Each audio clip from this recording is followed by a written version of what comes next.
जैसा आपने कहा कि आरबीआई के अनुसार इतना लाख करोड़ रुपया दूसरे राज्य में गया, क्या यह आरबीआई का आंकड़ा आपके पास है कि बिहार के लोगों का कुल जमा पूंजी जितना बिहार के बैंकों में है उसका कुल कितना परसेंट बिहार के लोगों को ऋण दिया गया?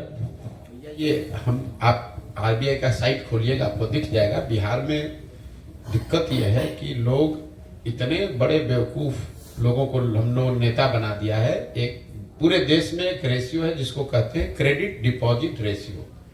कितना पैसा बैंक में जमा हुआ और कितना पैसा बैंकों ने समाज को दिया, इसके लिए कोई खोज करने की जरूरत नहीं है। ये आरबीआई का आंकड़ा है जो उनके वेबसाइट पे उपलब्ध है।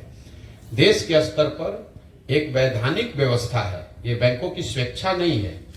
70% पैसा जो बैंक में जमा होता है उनको ये ऋण के तौर पर किसी न किसी तौर पर सरकार समाज को वापस करना है। अभी बिहार को कितना मिला, क्या पड़ता? बड़ा ऑब्जेक्टिव सवाल पर बड़ा ध्यान देते हैं, किसी चीज को समझने का प्रयास नहीं कर रहे, उस पर आ रहे हैं।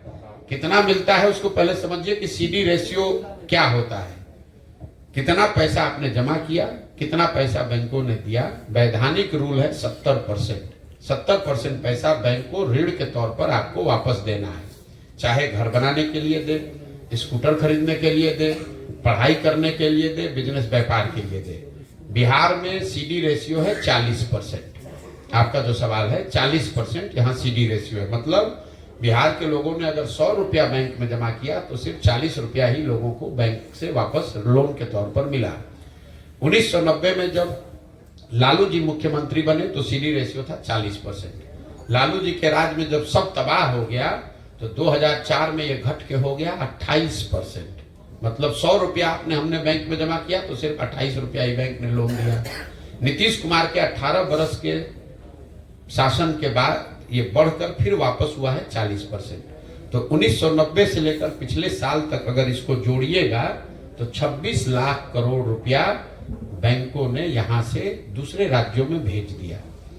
अब अगर आप तमिलनाडु का सीडी रेशियो देखिएगा, आंध्र प्रदेश तेलंगाना का सीडी रेशियो देखिएगा, वहां पर सीडी रेशियो है 90, 95, 100, 105।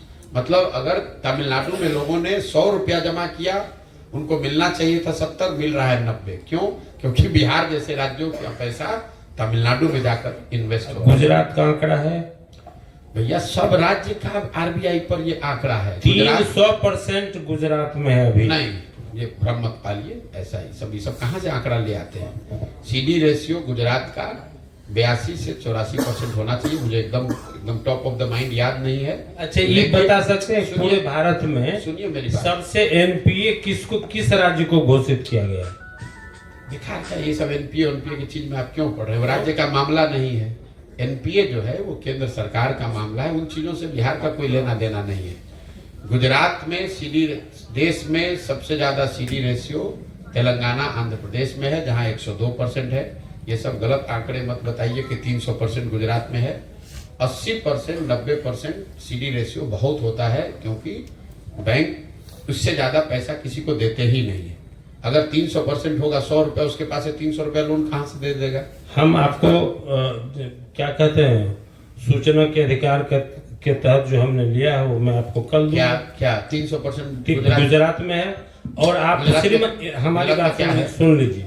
बिहार की जो स्थिति है, पूरे भारतवर्ष में जितने भी बैंकर हैं, बिहार के बारे में यह कंसेप्ट पैदा किया है कि बिहार के लोगों ने जितना लोन लिया है वो एनपीए है, लेकिन यह नहीं बताया कि नंबर ऑफ एनपीए अधिक है, अमाउंट ऑफ एनपीए अधिक नहीं है। जबकि सबसे अधिक amount of NPA Telangana, Gujarat, Andhra Pradesh और पंजाब का। आप मेरे भाई साहब, मुझे पता नहीं आप कितना इकोनॉमिक्स को समझते हैं, आप विषय से विषयांतर हो रहे हैं। एनपीए दूसरा मामला है, तभी तो लोन मिलेगा, तभी तो विकास का मुद्दा होगा जब बैंक हमको कर्ज देगी और उस हम लायबल होंगे। बैंक ने तो हमको लायबल रहने ही नहीं दिया। आपने जो कहा वो बात हमने उठा दिया, पूंजी की अनुपलब्धता। आज तक तो आपने कभी, हमने बिहार में तो कुछ चर्चा किसी से सुनी नहीं है। हम ये बात उठा रहे हैं कि पलायन सिर्फ श्रम का और बुद्धि का नहीं, पूंजी का पलायन है। और एनपीए जो है वो proportion of to the loan है। तो गुजरात में तो एनपीए या किसी बड़े राज्य में एनपीए बिहार के मुकाबले ज्यादा होगा ही, क्योंकि वहाँ इकोनॉमी बड़ी है, वहाँ लोन ज्यादा दिया जा रहा है।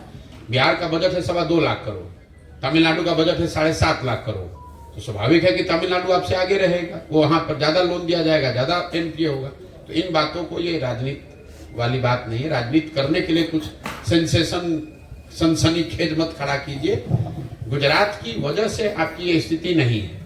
ये स्थिति इसलिए है कि ये जो कमिटी होती है जहां से इनको गाइड किया जाता है, उसके चेयरमैन होते हैं मुख्यमंत्री, और हर राज्य में मुख्यमंत्री, सरकार इस बात पर ध्यान देते हैं कि बैंक समुचित मात्रा में लोन दे रहे हैं कि नहीं दे रहे हैं।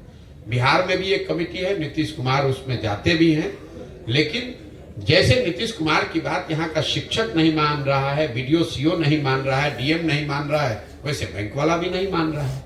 इतनी सी बात है। एनपीए से इसका कोई लेना देना नहीं। पिछले करीब 25-30 वर्षों में बिहार जात पात के